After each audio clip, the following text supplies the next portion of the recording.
Eze dendo kana isi biko ya tani ikike nya anyị si anyị nwere ike nyotukwa eze Akrika Ukwu enyinyo onye anyị kwere isi anaghị ikike so that anyị notu okwu ole ma ole n'ọnụ. Okay, berema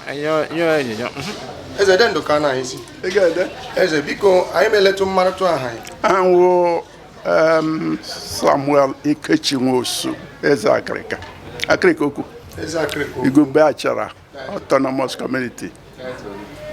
I'm the Panaka of Igube Achara. Anyana bomb my title. Mama Eze biko odo anya na anyị baba nweta ọnọdụ taa na Palace Eze Azumini nke weze professor ebere ule onye nwale Azumini biko anyị le mmaratu nye eme ikoneba taba ndura Professor Ule enyaman kwa nwa anyị na-enebu ahịa Akrika na-enebu ahịa Akrika Ukwu na-emute taa.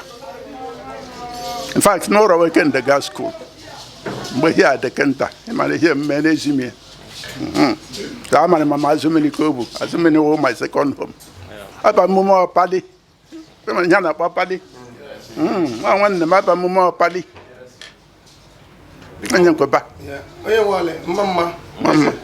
biko yata na nye kọwatụchana anyị ugbu a odo na anya ni nwere akpụkpa na Azumini eze anyị nwere akpụkpa na Akrika Ukwu n'ọkwa ya isi n'ọwụ agbara isi obi agbara ụtọ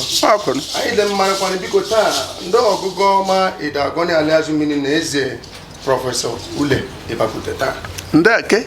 ọfọma ịdagoni ala Azumini na eze prọfesọ Ule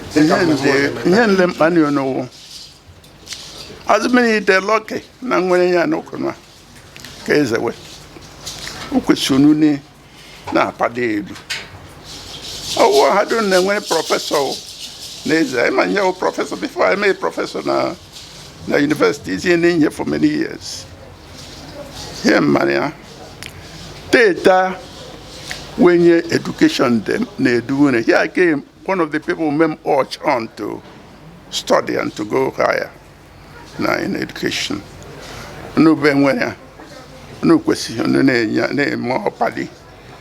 na ma because I get tell you na aka Azumini ga ni hu kare as I told you abam na nka obu so kwade ha na ma hu echi mba enwe hu mo kereba so hu abam na nka ugbu a ba hu kwade na hadum ba nka obude mo so de me mo pali gedukwa ga ama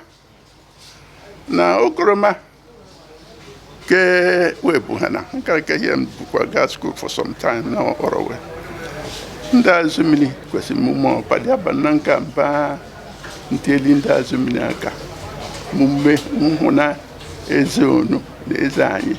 na-ema ya uru eze n'eziokwu because onumeni akunana tradition no he's a man of tradition and well na do anyị abana ndoke council of dezes Mboba. In fact, Mbezi Uleba. Oba tia anyị kwukwu na ihe na nkara. Nkara mme so